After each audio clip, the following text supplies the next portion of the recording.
काय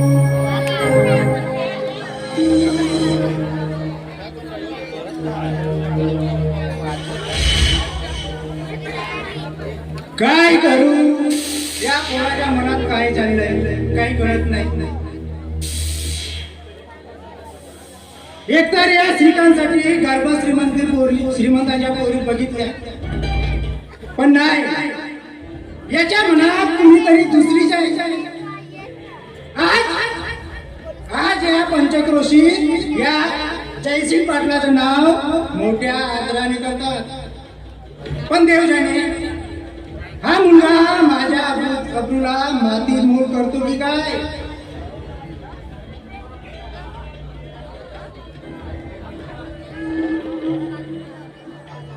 आम श्रीकांत. काय बाबा? अरे श्रीकांत, अरे तू माझा ऐकून तरी काय घेत नाही. अरे या घराण्याला सोडतील अशा कितीतरी सुंदर मुली मी तुझ्यासाठी शोधून काढल्या.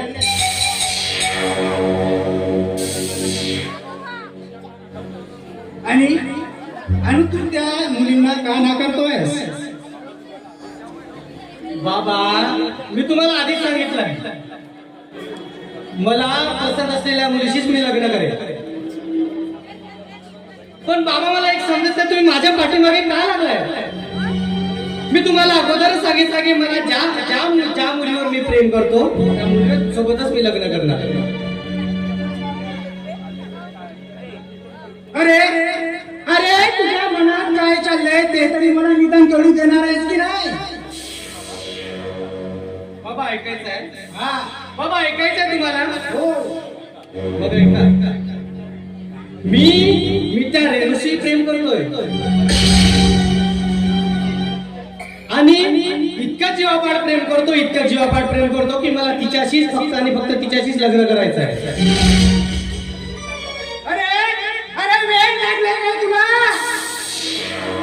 अरे तो रम्या आपल्या घराण्याचा पूर्वजांवर नौकर होता. चला त्याची आपल्या समोर उभं राहण्याची लायकी नाही. त्या भिकाऱ्याच्या पोरीशी लग्न कदापि शक्य होणार नाही.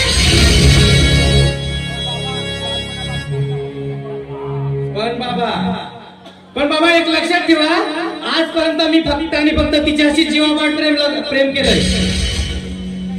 आणि मी निर्णय घेतलाय, लग्न करेल तर फक्त रेणूशीच अन्यथा लग्न करणार नाही. श्रीकांत, अरे स्वतःच्या बापासमोर वर तोंड करून बोलायला तुला लाज कशी वाटत नाही? अरे एवढं धन वैभव, एवढी संपत्ती, एवढी प्रॉपर्टी, अरे एवढं सगळं असताना त्या भिकाऱ्याच्या पोरीशी लग्न करतो म्हणतेस? खरंच? अरे श्रीकांत, खरंच तिला मी सून म्हणून स्वीकारेन का? नाही श्रीकांत, हे कदापि शक्य होणार नाही. आणि याच्या तू स्वप्नात सुद्धा विचार करायचा नाही. काय लायकी आहे रे त्याची?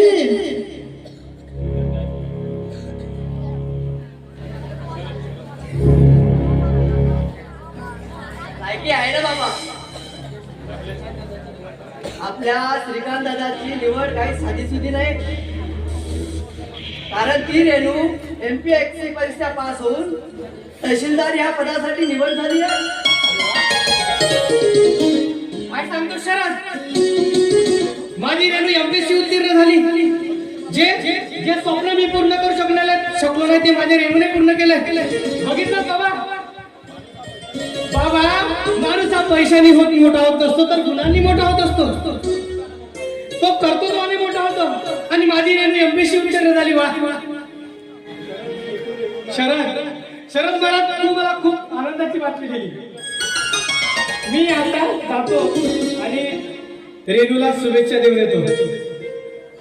चल, धन्यवाद यार. बघितलं दादाचा आनंद. बाबा, जिथे माणूस चुकावतो त्या ठिकाणी माणसाला समाधान मिळतं. ही जागा माणसासाठी योग्य असते. होऊ द्या ना दादाच्या मनासारखं. अरे शरद,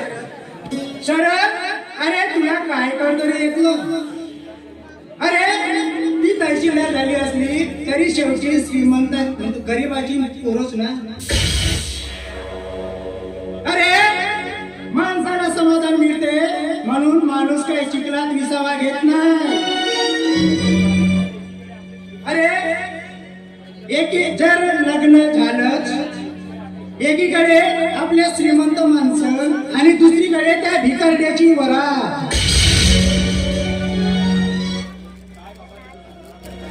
काय बाबा, तुम्ही सुद्धा मनात जुनीच विचार घेऊन बसला.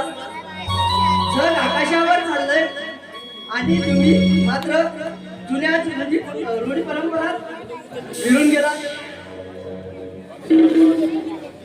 बस शरद बस. आता काय करायचं काय नाही हे मला तुझ्याकडून शिकावं लागेल काय? नाही बाबा, मी फक्त तुम्हाला सांगितलंय दादाचा आणि रवीचे मन जुळले म्हणून मी फक्त होऊ द्या दादाचं एकदा लग्न. बाकी तुमचा निर्णय.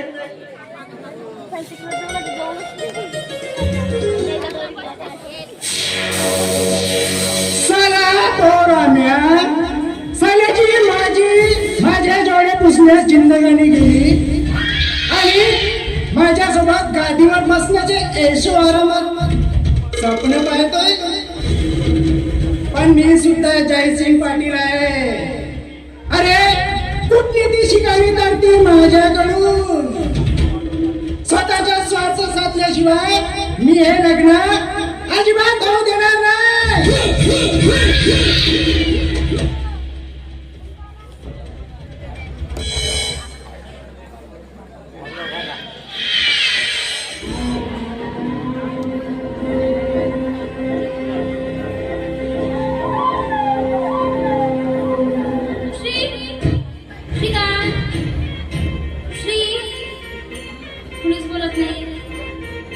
गेला असेल कदाचित त्या रेणूच्या खुशीमध्ये निसाईल.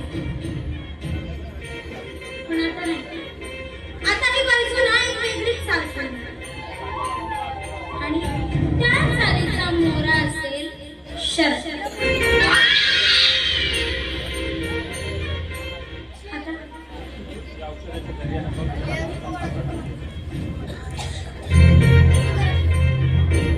आता या औषधाच्या जर्याने बघ आता मी कोणता फासा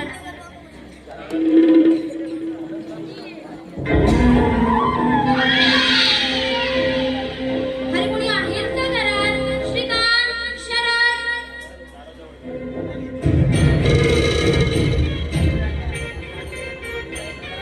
शरद, कोण आहेत का घरात? कोण ती बच्चू? आणि इथे आमच्या घरात बरं कसं काय येणं केलं?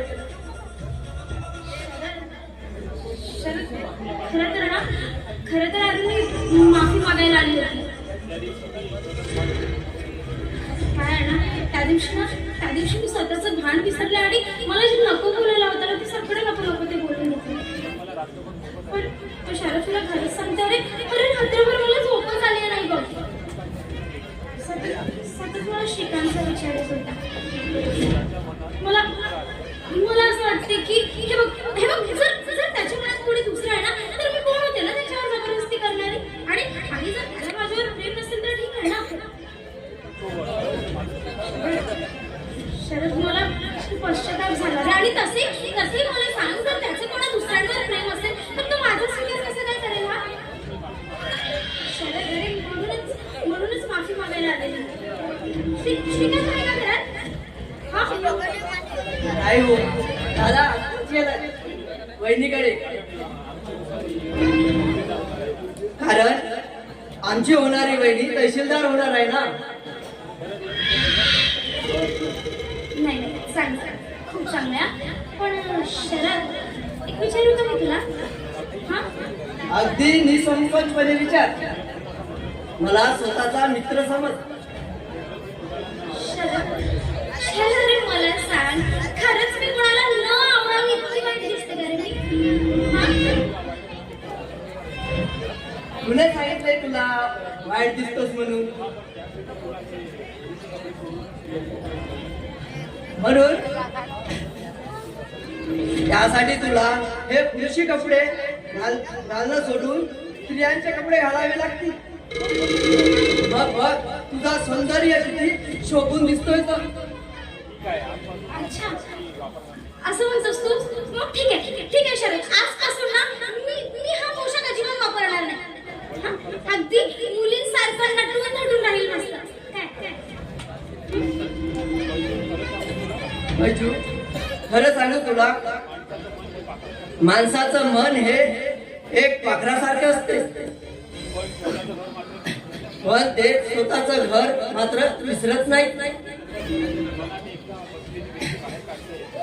अगदी एकदा बसलेली व्यक्ती मला टाळता येत नाही. म्हणून मी तुला दादाचा विचार सोडून द्यायला सांगतोय आणि आयुष्याला नवीन सुरुवात कर.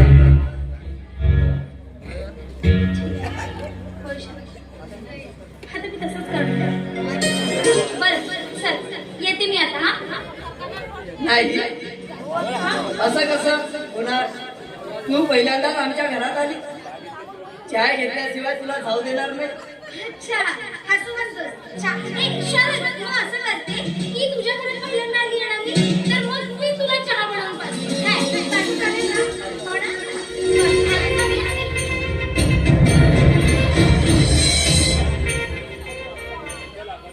चला बरं झालंय, एकदा दादाच्या तिच्या डोक्यातून दादाचा भूत निघून गेलंय. काय नाहीतर देव जाणे काय अनर्थ झाला असता.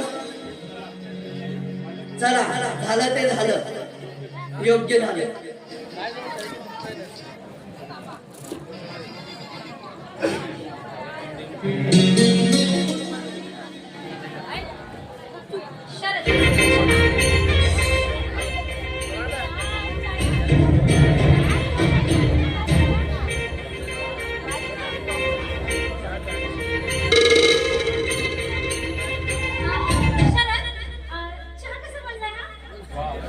वा अति सुंदर,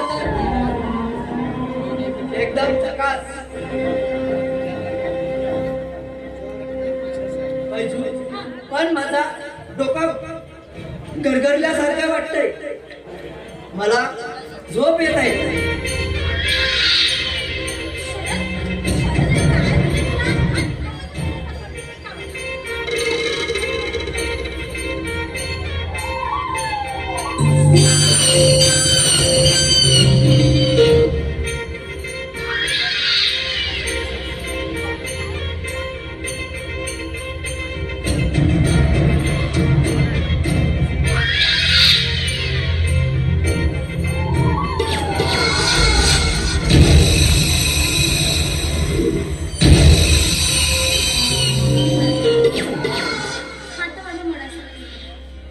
आणि आता मी काय करते? शिकाय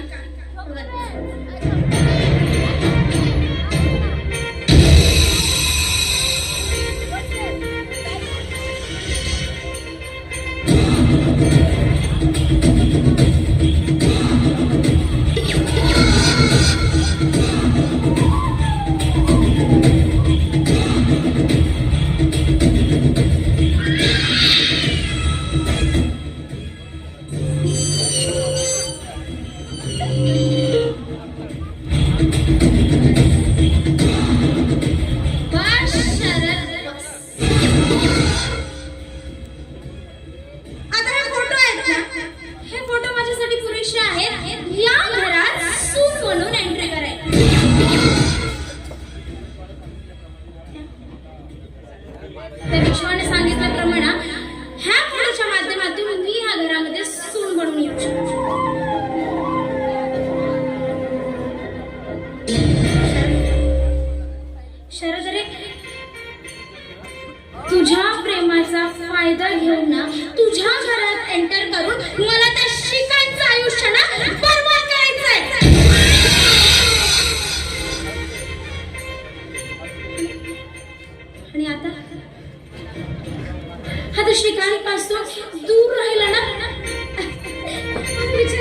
झाले. कारण कारण बंदूक से निकली गोली और बैजू की बोली कभी खाने नहीं जाती.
अरे बाप्पा का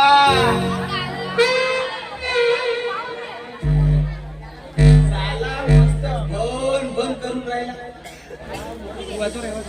काय राम मोठी तब्येत खराब लागत आहे. कोण चवी नाही दे. चांगला लिंबूचा रायता चुरचुसे वाटते. पण आमची चंद्रबाई नाही का लई शाईनी. आपण जेवाले बसते तूप लावून 7-8 रोट्या मस्ते. पण माया जीवाची फिकीरच नाही दिली. चांगला शेरक भात दाबते आणि मी दिवसभर काम करतो. आता सोडतो तिची नोकरी.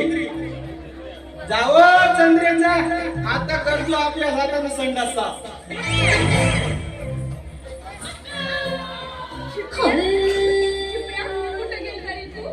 कुठं शोधले रे मी तुला? तुझ्या विना की नाही मला करमतच नाही बघ. आणि तू असं कुठं चालला?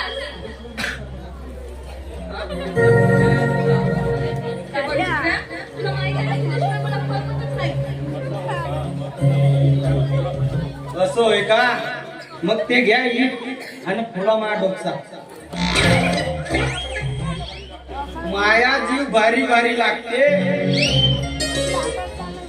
आणि तुम्ही ठुमकत मटकत चालता. अरे मग सांगायचं ना कुठं दुखते कुठं सुकते. मी बाईच्या जातीची, मला कुठे काय समजते. बर तू बाईच्या जातीची आहेस पण तुझे डोळे तर आहेत ना. सकाळ पासून हा मस्त भोन भोन करते आणि हे हात पाय नाही का कचो कचो दुखते आणि तुम्हाला माझी बिगिरीच नाही. असं म्हणतोस? मग फाशी दे. मी आत्ता दाबून दिले तुझं काय डोकं.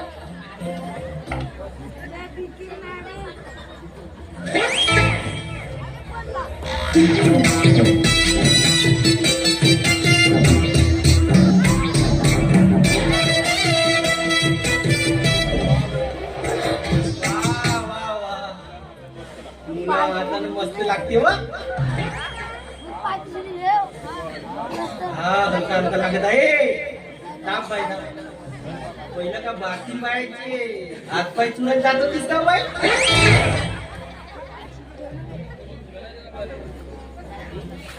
इथं दुखतंय काही का?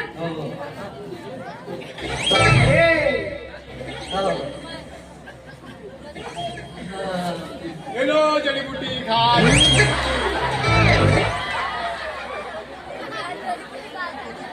माणसाला टोचली कुठे बी कुठे जिरावून करते खनार कुठे. माणसाला टोचली हातभार कुठे.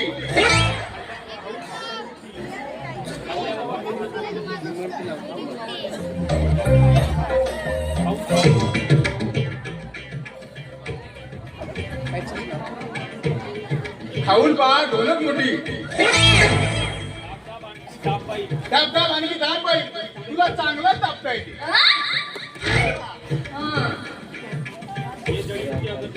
हे जडीबुटी अगरबत्ती हा? जास्त बचत करू नको म्हणलं नाही तर या तुझं औषध कोणतंच नाही. कुठला काय तापशील जो दाबाचे तू तापशील. तुझी मस्त दाबा तुझी. हे मदन मस्ताना आहे का तुझ्या तो लोकसभेची भीती? हो आहे ना.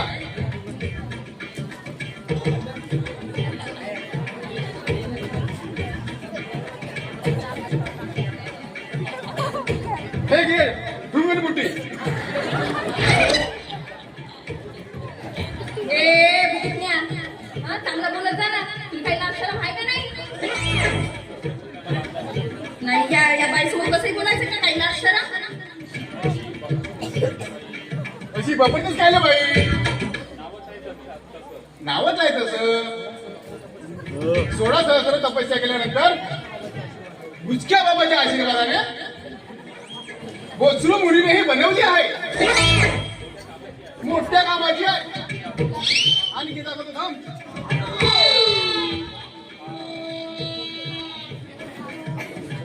हा बनवा सांगायचा केक. आणि हा बिट्टू काय झाले.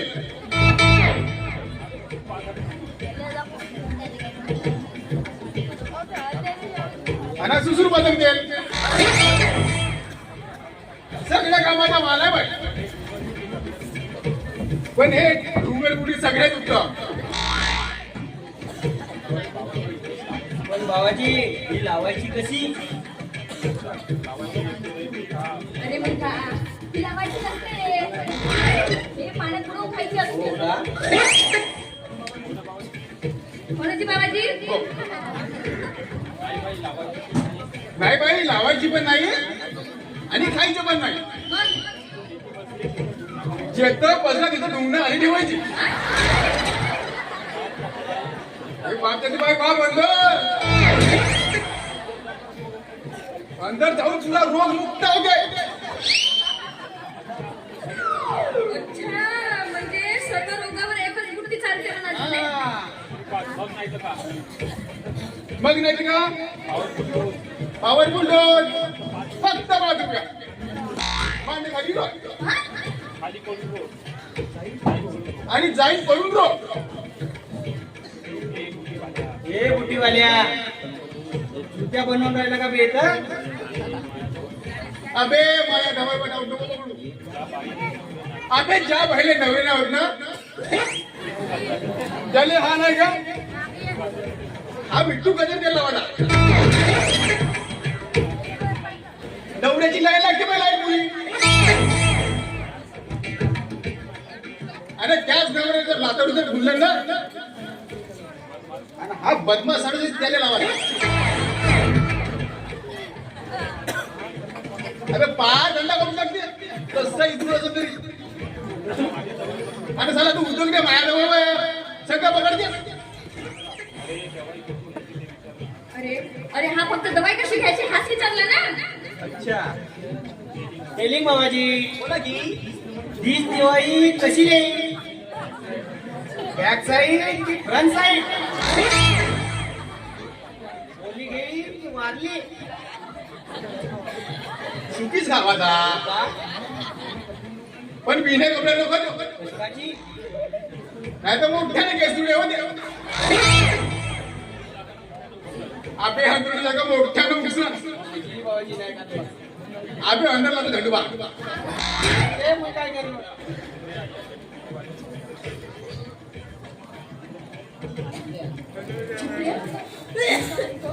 या जडीबुटीवाल्याला कुठेतरी फायदा सारखं वाटला. हो हा तो लाईनमॅन. लाईनमॅनच होय तो. नाही रे बालका तुम्हाला माझ्या वयाला 14 पोरं होती. त्यातला मी ये बरं बाई याला मी घेऊन जातो आणि याला दुरुस्त करून आणतो. पुऱ्याची सर्व्हिसिंगच करून आणतो. भाऊजी चला लवकर. चला.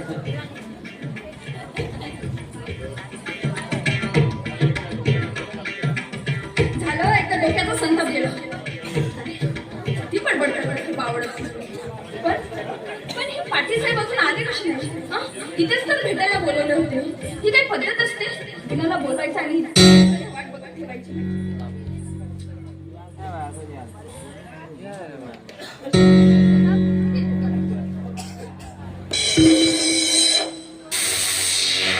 ओळख खरं पाहून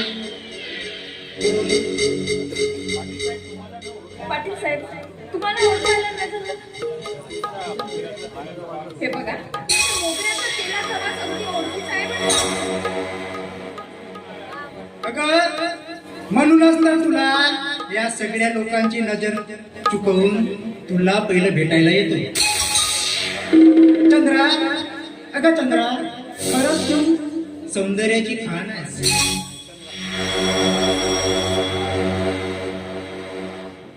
हा मी आहे सौंदर्याची खाण. पण तुमच्या नजरेत हयात करता हा मत.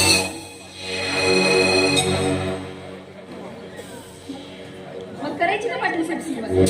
हा करा ना, खरंच खरंच.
तुझ्या या नाचगाण्याने मन अगदी बेहोश होऊन गेले.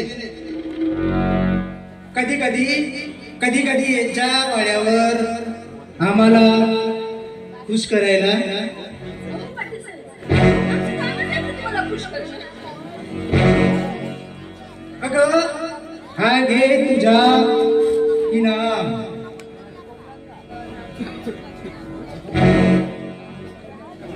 बरं पाटील बोल बेटा. ठीक आहे.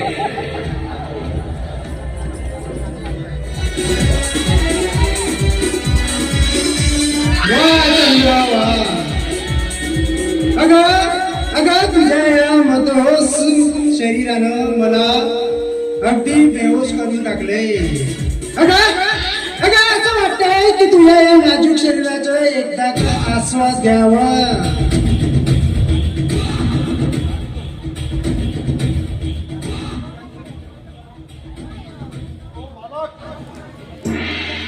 नमस्कार.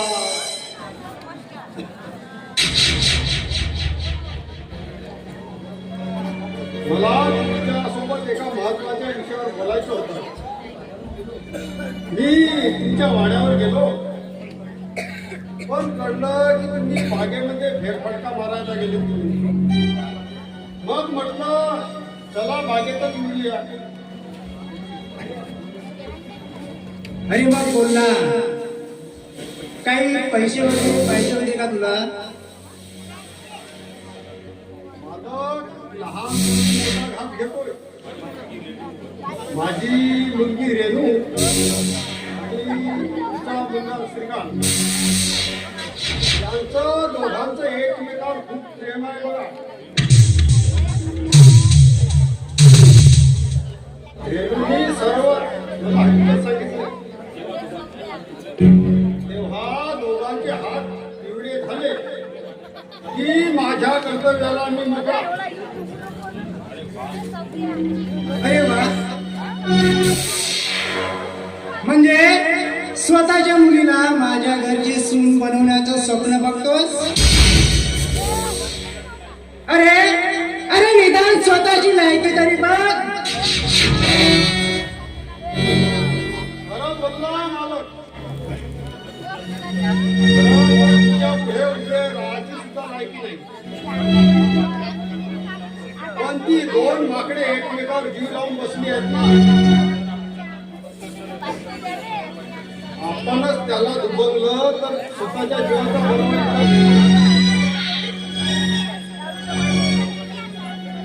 ठीक आहे रामा, तू बोलतेस ठीक आहे, पण त्या मोबदल्यात तू मला काही दे ना. मी काय बोलतोय ते कळतंय ना तुला? मालक, अहो मालक, मी गरीब माणूस. हटकी झोपडी आणि दारिद्र्याचं जीवन. या पलीकडे माझ्याकडे काही नाही. अरे अरे बाग, तू आपल्या पोरीचं लग्न एखाद्या भिकाऱ्याच्या पोराशी लावून दे ना. माझ्या पोराच्या गळ्यात का फासा टाकत आहे? मालक, माझी मुलगी उच्च शिक्षित आहे, सुंदर आहे, देखणी आहे, हुशार आहे आणि निश्चितच तुमच्या घराण्याची शोभा वाढेल बघा. अरे राम्या, तिच्या सुंदरतेला व शिक्षणाला काय टाटायचं आहे काय? अरे मी जर विचार केलाय ना, तुझ्या मुलीसारख्या अशा कित्येक मुली मी माझ्या श्रीकांताची उभे करून टाकीन.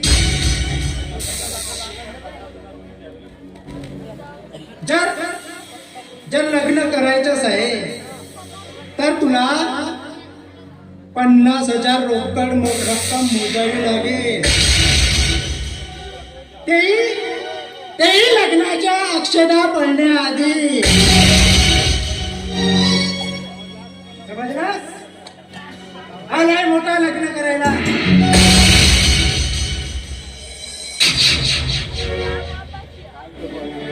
काय करू आता? या जगात शिक्षणापेक्षा पैसा महत्वाचा आहे.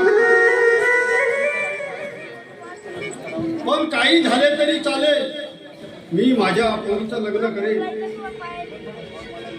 मग मला या लोकांपुढे भीक मागावे लागले तरी चालेल,